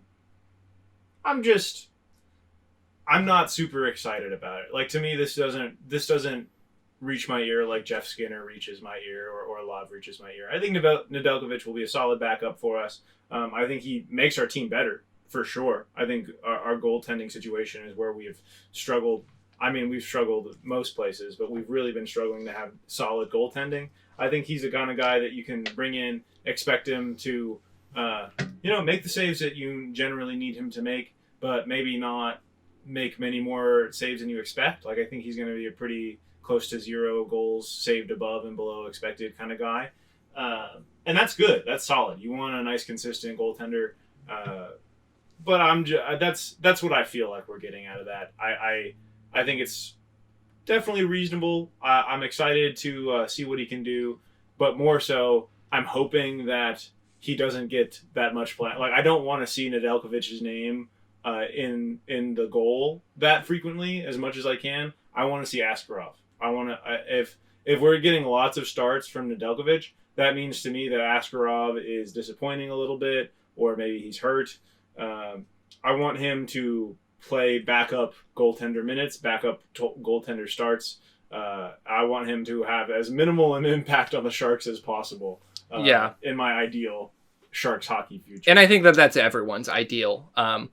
But it's important to plan not just for the most ideal scenario. Absolutely. Where Askarov is like a Calder Cup candidate. We want to have options. It is possible that Askarov does not end up having like this incredible season that we're hoping for. It is possible that he struggles a little bit with injuries, as he already has a little bit. So I agree. It's definitely like essential to have that. Like, imagine if that happened last year, and then suddenly we're like Vanacek is our starting goalie like every night. I guess you don't have to imagine too much, because that's pretty similar to like starting Georgiev every night, which we literally did. It was better than starting Georgiev, brother. It's pretty similar. This we're getting into like tangential territory here, but I think a lot of people thought that Vanacek was like some dramatic improvement over Georgiev, and he was not. They were pretty similarly bad goalies, but that is part of like what excites me about Nedelkovic is he is better than both of those goalies, and Askarov hopefully is much better than both of those goalies. So I think our tandem this year should be a significant improvement over last year. And as we sort of touched on earlier, like the fact that we had like not just some of the worst defense in the NHL, in fact the worst defense in the NHL, but we also had the worst goalie tandem of any team last year. We lost a lot of extra games that we probably would have been in otherwise because of that. And I think that having like this tandem this year will probably put us in a much better position to take that step forward. So that is what I'm hoping for, and that is, I think, so far what we have sort of seen in preseason from Nedelkovic. I don't think that he's going to be a catastrophic goalie for the San Jose Sharks, and that is coming from what we saw last year. That is a pretty exciting thing, actually. So that is my level of excitement for Nedelkovic. I think it is like medium. And I honestly think that it's a little anomalous for me to be feeling this way about Nedelkovic. It might just be because the Pittsburgh Penguins are one of the teams from a different conference that I generally like to watch. And I've been watching their goaltending just not be very good. So I think that it's more an emotional reaction. Like, logically, I think this is the same kind of idea as, picking up an Orlov. Though maybe not to the same level, but just like another step forward, bringing up our general floor, like you said, getting us up to a more NHL standard in areas that we weren't quite to an NHL standard before. So logically, yeah, I 100% agree. It's just it's not getting my insides moving, Yeah, my insides are pretty stationary as well. So I'll give you that one. I understand. And I guess it is also perhaps pertinent to note that like Ryan Reaves, this was an acquisition where he has 1 year left on his deal. Yeah. And I think unless he is like a really great backup, which it is possible, he's probably not going to continue to be on the Sharks after that. But I think that there is some real value that he could potentially add in that interim season that is coming up. And so that actually concludes the acquisitions that we've made. In terms of free agency and like waiver claims and trades and stuff like that. Those are the players that we acquired. It's actually quite a lot of them. It is. I was maybe like this wasn't like the kind of like eye-popping offseason that you like. It's always nice to see like, oh, we're making crazy waves, stuff like that. But the Sharks were not really in a position to make crazy waves this offseason. And so I think with that in mind, we actually did quite a lot. And I do think that our goaltenders are improved, our defensive line is improved, and we have added even some like fairly like decently high-end offensive players, mostly specifically Jeff Skinner, who I think will, I do not think there's any chance that we are as bad as we were last year or worse. I think that we are going to be a better team this year. I agree. And that is without even getting into some of our younger players, which I think is a great transition into our next topic, which is over the offseason, we, of course, had a pretty significant draft. The 2025 draft was big for the Sharks. Absolutely. We picked up with our second overall pick. There was some some question, I guess, theoretically, about whether or not we'd be able to draft Schaefer with that second pick, and that is what a lot of Sharks fans were hoping for. But realistically, I think everyone knew that he was always projected to go first. And so the question after that was, do we go with the consensus second overall pick in Michael Misa, or is there any chance that we could like go for like someone like Anton Frondel, who swirled around in rumors, or could it be like Porter Martone if Mike Greer like really prioritized having like, you know, that like grindy physical kind of player over like someone like a potential star forward like Michael Misa. And of course, this is no surprise to anyone who's followed the offseason. We ended up drafting Michael Misa, which I'm very excited about. I will say, I think that Michael Misa is like probably the highest floor player of any player available in this draft. And to me, that is valuable. You always want to go for like high risk, high reward if the reward is really great. And I think that if he was available, like let's say we picked first overall this draft, we would have taken Schaefer, despite the fact that Misa is like probably a higher floor player, traditionally speaking. But considering that we did not have the opportunity to pick Matthew Schaefer, I think that Michael Misa was 100% the right pick. And I actually think that you can even make kind of an argument, maybe not the most incredible argument, but you can kind of make an argument that he could have been in consideration even if we did pick first overall. Absolutely. I was following Michael Misa very intently. He had one of the best OHL seasons of any draft eligible player like ever in the history of the sport, especially post 2000. And you're putting him up there with guys like Connor McDavid, John Tavares, like some really incredible players who had incredible draft year seasons. And he was up there with any of those players. He put up, I believe it was 134 points this offseason or this season in the OHL. He had 62 goals, nearly a goal per game pace, and 72 assists. And while obviously like those stats don't transfer over to the NHL, and they probably wouldn't even transfer over to the AHL if he was playing there, which he cannot play there. He will only be playing in the NHL or juniors. And it's kind of an open secret that he will be playing in the NHL this season. I think it would come as a shocker if he ended up playing any more games in Saginaw. But with all that being said, like you can see a way that those incredible stats that he was able to put up in his draft year season do kind of project to the NHL in a fairly easy way. So for an 18-year-old forward playing in the NHL, I think that the expectations are actually pretty high for Michael Misa. And we have seen, like most of our players, we have seen him in preseason so far, and he has not been like, almost like you were talking about with Sam Dickinson earlier, he has not been like this incredible offensive spark plug, but he has been actually like a very defensively sound and responsible player, which is super impressive for an 18-year-old forward. Like, that is not something you expect to see. You kind of expect that they are going to be like selling out for that offensive production to show the team like, this is what you drafted me for. Like, I'm going to try and score a bunch of goals, and maybe they might end up like being a slight liability to the team in that capacity because they're not, you know, playing the puck. They're not like trying to be a defensively sound player, and they're actually putting the team in like some bad spots because they are trying so hard to be that offensive player. And that is a very easy pratfall for a young player to fall into. And we have not seen that from Michael Misa. In fact, we have seen very much the opposite, where he has been like not super aggressively like going for offensive production, but he has been actually like a really good defensive forward, like not just for an 18-year-old, but like for a center in general. He has been like a good defensive player. So I think that puts Michael Misa in a great position where he can be trusted to like start out the season as like a third line player, where you're not necessarily hoping for like crazy offensive production. You're hoping more for a player who can be like a defensively sound player. And that is something that I think that we actually can expect out of Michael Misa. And then as he goes through his rookie year, you can sort of expect that he grows more into that offensive role. And especially like if someone like, you know, Jeff Skinner gets moved around the trade deadline, that would open an opportunity for Michael Misa to move up to the second line, where at that point, maybe he can show off a little bit more of that offensive flair.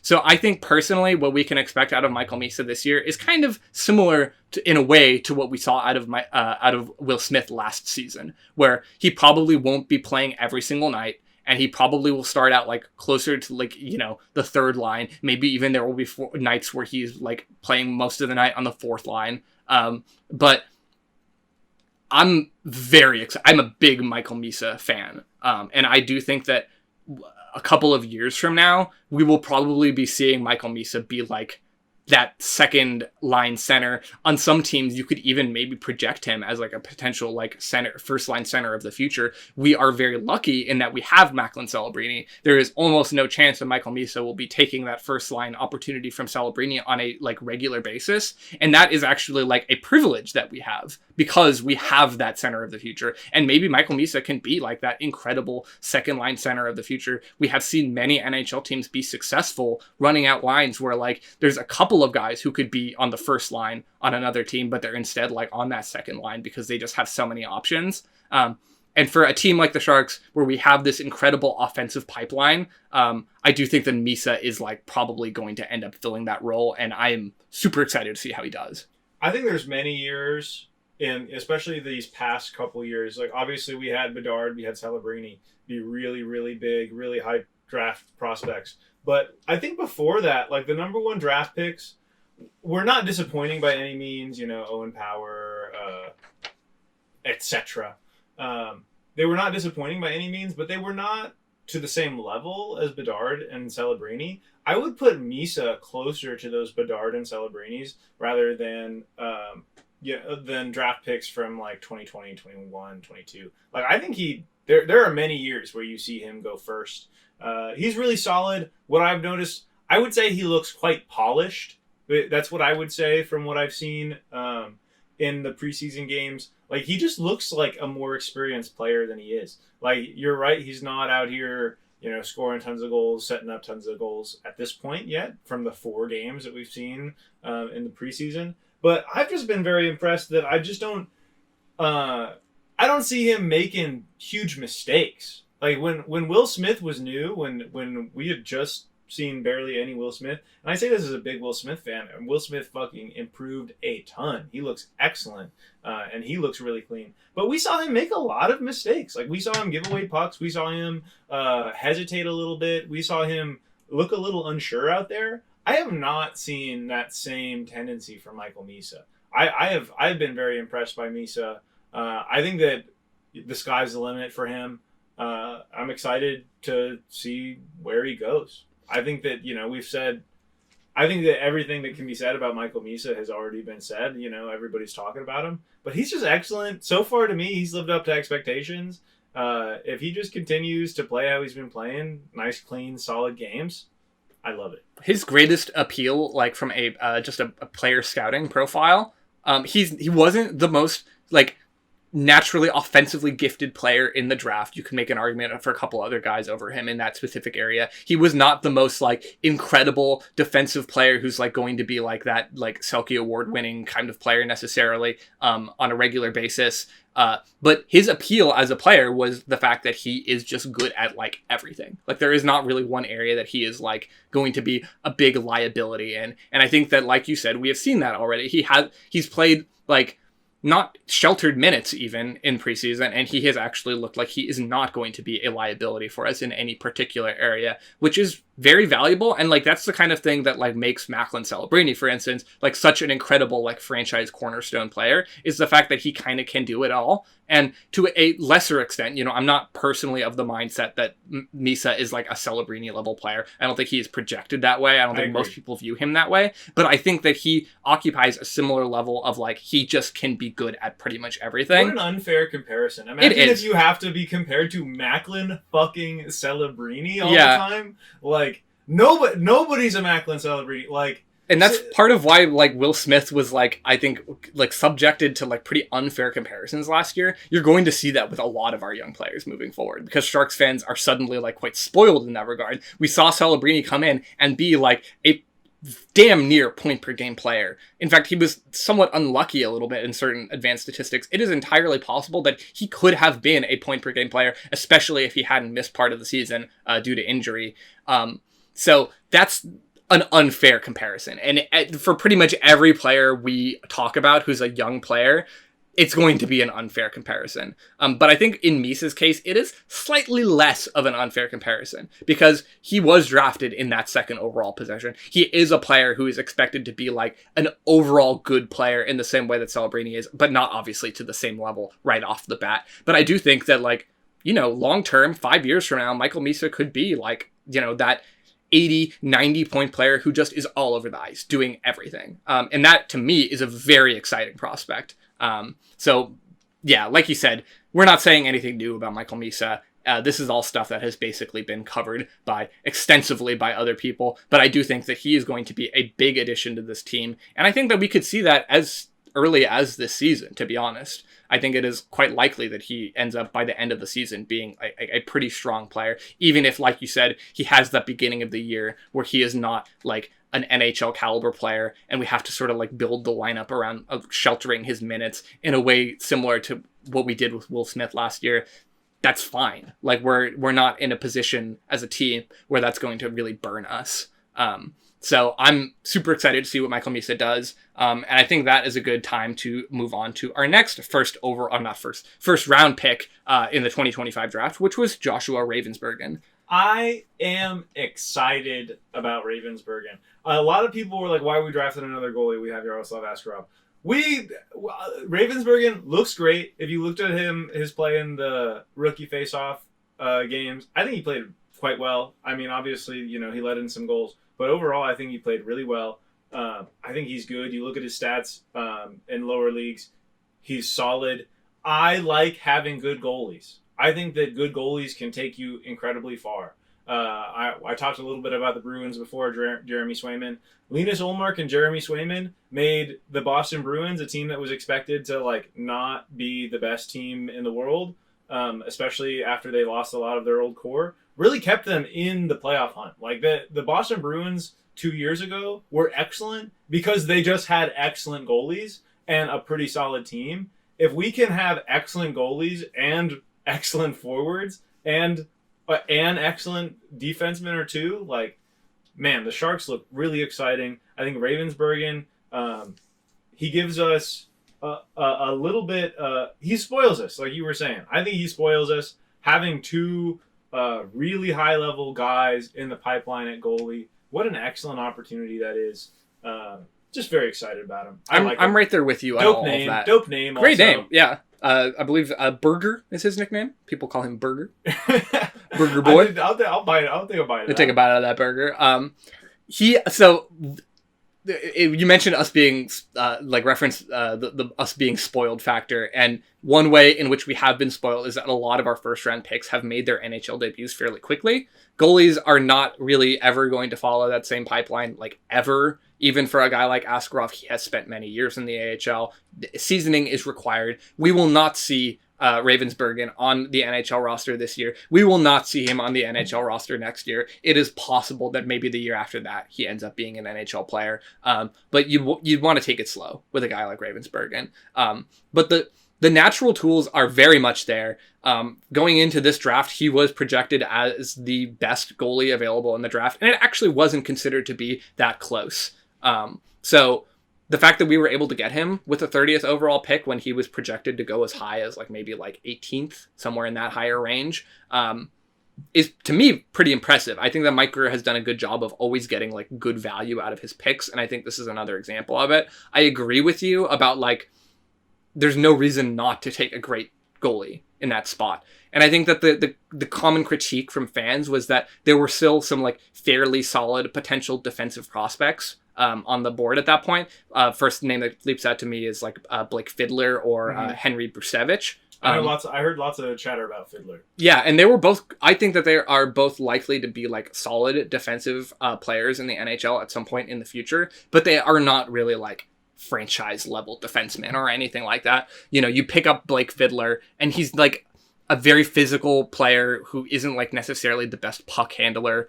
So he's not the kind of guy who's going to single hand, and there probably isn't a single, even if we got Matthew Schaefer, he's not going to single-handedly turn around our defensive pipeline. There's still going to be holes there, but especially with a guy like Brustevich or a guy like Fiddler, who's not really projected to be a first-line defenseman or even probably really a second-line defenseman. These are guys who help to fill out your prospect pool, but they aren't really going to move the needle in that massive way that I think some people when you're watching the draft, you're every single one of these players is going to be great. And so I think some Sharks fans had this expectation that like, oh, we get Blake Fiddler and then suddenly like we're going to have like a very strong defensive pipeline. That is not really the case. And so I can see a very strong argument for what Mike Grier ended up ultimately doing, which is just going for the best available like prospect at that pick. Instead of being like, okay, we need a defender, so we're going to go for like the best defender on the board. Instead, you just go for the best player on the board. And I really do think that you can make a solid argument that Ravensbergen was that guy. I think that is the mindset, and I am excited to see how he continues to develop. Last year, he played in the WHL. He had about a .901 save percentage, which was not like the best in the league by any means. I think he ended up being like, I want to say like 14th among goalies or something like that. But the reality is that for a prospect of like a first round nature, you're not really like judging them by like, okay, how well did they do in the WHL in their like age 17, 18 season? You're looking for like the natural tools that they have. Ravensbergen is a tall player. He's like, I forget his exact height. I want to say he's like 6'5" or 6'6". He has that like that mobility you want. He actually has a lot of the same characteristics that make Askarov like such a compelling goaltender prospect. Obviously he is behind on the development track because he is significantly younger. But that is like a great thing for us. And let's say we end up like Askarov ends up being like an incredible goalie, which is, I'm very, very hopeful that will end up being the case. Let's say that Ravensbergen then also ends up being a very, very good goalie prospect. And suddenly he's like blocked by Askarov or something. Even that is not a bad position to be in, because suddenly you have this like world-class goalie prospect that you have the actual luxury of being able to like shop around, and maybe you can trade him for like an NHL ready defenseman who is very good, or maybe he ends up just being a fantastic backup goalie for Askarov, which is also not the end of the world. So I like the Ravensbergen pickup, but there's less that we can say about him than a guy like Michael Misa, just because he is like a lot further away from the NHL at this point. But I do think that regardless, he is a very exciting pickup, and I can't wait to see what he does like at an NHL level when the time does arrive. Absolutely. Just to really finish out on that, it's talking about if he gets blocked by Yaroslav Askarov. One, again, what an excellent problem to have. Like, oh no, we have a goalie that is too good to be a backup, and we need to shop him around. Or a situation that I love a lot, a 1A, 1B situation with two excellent goalies is amazing for a good team. Like, we've seen single goalies able to carry teams, like Carey Price carries his team all the way to... That's why they call him Carey. That's exactly why. His real name is Dan. So we've seen just one goalie be able to do something incredible. Having two guys that you can rely on, so that if somebody is even just a little like, my toe hurts, like being able to switch to another man that you can also trust 100% allows everybody to play better. A good goalie that you trust allows everybody to play with more confidence, allows them to take risks that they might not have taken before because they can trust that their man is going to protect that goal. Having two of these players is excellent. In the same way that we've seen one goalie carry people to the top, we've also seen situations like with Connor Hellebuck in the Stanley Cup. Like, they had one guy that they really needed to perform, and if he performed, they could have gone all the way. And he struggled, and so the team, maybe, I don't know if you want to say they didn't get as far as they were expected to, but like, if Hellebuck's on, that's a team that you expect to be in contention for the cup. Like, that's a team that I personally see as possibly winning it all. And with Hellebuck off, you get knocked out. And if you have two guys that you can trust, maybe not to his level, because very few guys are ever going to get to Hellebuck's level, but two guys that are just really solid, if one starts to falter, you can bring the other one in. If they start to falter, you can switch back. What an excellent opportunity. What an excellent thing for consistency. You don't just need to rely on one man. Having two guys, that's excellent. Of course, many years off. We're probably not going to see him in the NHL for like 4 or 5 years. But if, we can establish Askarov, then bring Ravensbergen in as the young guy who's, trying to get established, be behind him.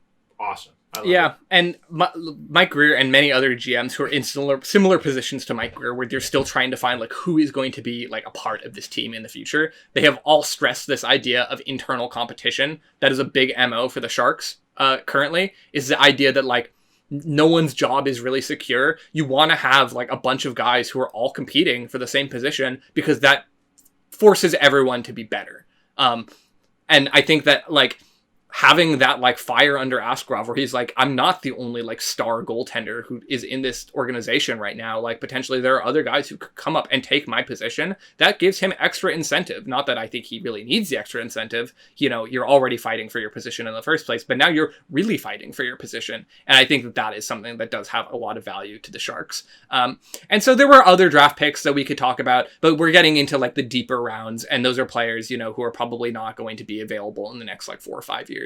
So I think it is fair to move on to our last segment of the off-season recap, which is actually not anything to do with the on-ice team, but rather with like the Sharks and their position in San Jose, which is that over the offseason, about a month ago, it was announced that the lease extension for the SAP Center was finalized. And that means that at the absolute worst case, the Sharks will be playing in San Jose through the 2051 season, which for me, personally, as a once A's fan who saw my team leave... Rest in peace, Oakland A's. Yeah, rest in peace. Rest in peace, Oakland A's. Tell Fuck the John team, Fisher. Fuck John Fisher. That was, for me, that is like, that hits home. Seeing that the Sharks were like, yes, we are going to be in San Jose. And, you know, we can talk about the details of the deal. Like, the Sharks are putting in, like, less of an investment on the SAP Center than the city of San Jose is. And, you know, obviously I would like to see if the Sharks were, like, willing to put more of that investment in, considering they are the ones who are generally benefiting from the agreement. But honestly, I'm just happy to see that San Jose and the Sharks are like in like unison. Like they have an agreement about their future for like this city and for this franchise, and that they are going to work together to make that future a reality. That is a very exciting thing for me. And we have seen that there are like infrastructural improvements, renovations that are associated with this deal. The SAP Center will be receiving like a transformed like infrastructure, including like I believe Jonathan Bescher specifically mentioned like the electrical infrastructure, like the HVAC, like the AC and stuff is all like original from when the stadium was built in the mid 90s, the early 90s. And a lot has changed from like just a purely like architectural perspective since then. And so there are things that need to be changed. The locker rooms need updating, and we have actually already seen some of that. The player facilities are a big target of this, and that is huge because when you're a free agent in the NHL and you're looking around at like what are the best options for me, part of that is looking at like what are the best player facilities, like who is going to put me in the best position to like be able to like improve my craft. And you look at like a team like, I don't know, like the Dallas Stars or something who have like these really great facilities. And then you look at a team like the Sharks who are playing in like somewhat outdated facilities. The SAP Center is notably the oldest active NHL arena now at this point, which to me is a little crazy because I think that just in general, sports arenas should not be built to last for like 20 years and then be thrown away. I love the SAP Center. Every time I go, it never feels old to me. And it never feels old. I think it's a beautiful stadium. I think that it's quite easy to get to. I think that parking around the area isn't too bad. Like there's lots of parking structures nearby or lots nearby that you can walk from to get to the arena. I think there's lots of stuff nearby. I love the SAP Center. I'm glad. Like I don't want it to go away, honestly. Like I know it's the oldest arena that's actively used in the league. I love it, man. Every time I go, I mean, obviously I'm going to see hockey, but I just get a smile on my face. Doesn't feel old, doesn't feel rinky-dink. The bathrooms are nice. Like, the concourse area is nice. The seats are nice. Like, I just love the SAP Center. It doesn't feel outdated to me. I'm glad to see that it's getting updated. That's obviously something that you have to do consistently all the time. But I have no qualms with the SAP Center. Every seat you get, you're going to get a good view. I've never had a bad view in the SAP Center. And I've sat in the nosebleeds. I've seen wrestling shows. I've, seen hockey games. Every time I've gone, it's been a great experience. Love the arena. very excited that we're locked in for a long time. Yeah, I agree. I think that the SAP Center has like quite a lifespan remaining. I don't think that we will see the Sharks be moving out of the SAP Center like in the near future, even though this contract does account for the idea that the Sharks are theoretically going to work with the city to find a follow-up for like where they will eventually be moving, like as at the absolute latest in the 2052 season. But with that being said, I think that most of the ways that the SAP Center is like critically outdated are like more of the behind the scenes things where like we as the fans don't really see them. I think that the fan experience as it is now is fantastic. I think that basically the only thing that you can make an argument for like needing improvement is the concourse area. Most NHL teams play in an arena that has like multiple levels of concourse. So that prevents like some of the congestion and stuff like that. So that's like one area, like for a fan point of view, that could use a bit of an improvement. And it is one of the things that is going to be improved at some point in the next few seasons. I don't know what the timeline is on that. I don't know that the Sharks do either at this point.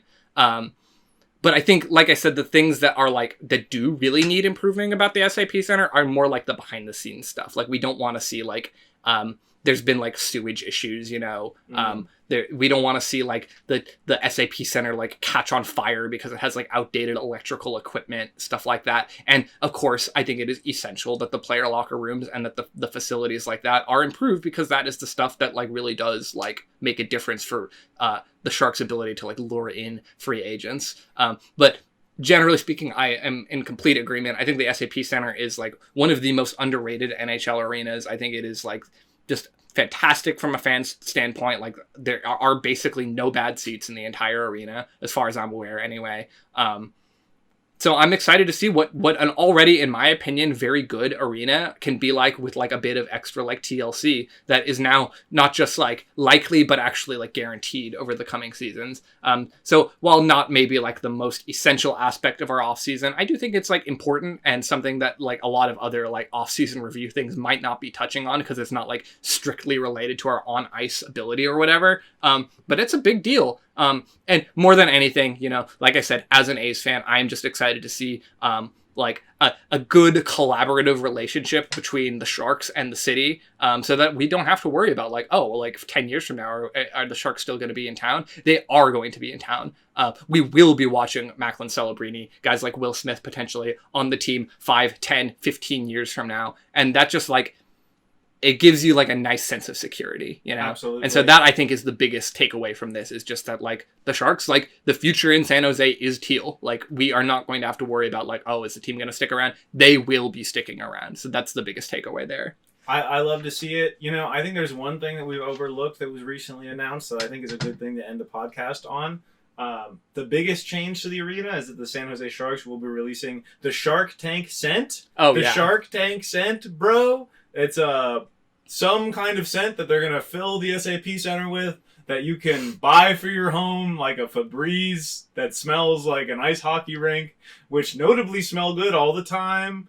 So we have that to look forward to in the renovations as well. We will be introducing an all-new scent to the SAP Center this season, and it has been described as like having undertones of the Pacific and like salt water or something like that, which reminds me specifically of the Seinfeld episode where Kramer comes up with like a cologne that is scented like the beach. It is called The Beach, and it makes you smell like you've been at the beach. And so that is what I am envisioning, and I don't know how I feel about it. I don't know if anyone knows how they're going to feel about it, but if we go in there and we love the scent, then we can always take the take-home scent to bring to our own home so that we too can smell like the SAP Center. And isn't that what we truly crave? That's what I have been craving for years. I actually hope that the next step is that they give us a Mario Ferraro flavored water so that I can drink my water and taste Mario Ferraro. I would love to taste Mario Ferraro. I hope you guys loved the taste of Shark Tuah. Thank you so much for joining us. I hope you enjoyed it. And we will talk to you next time. Peace out.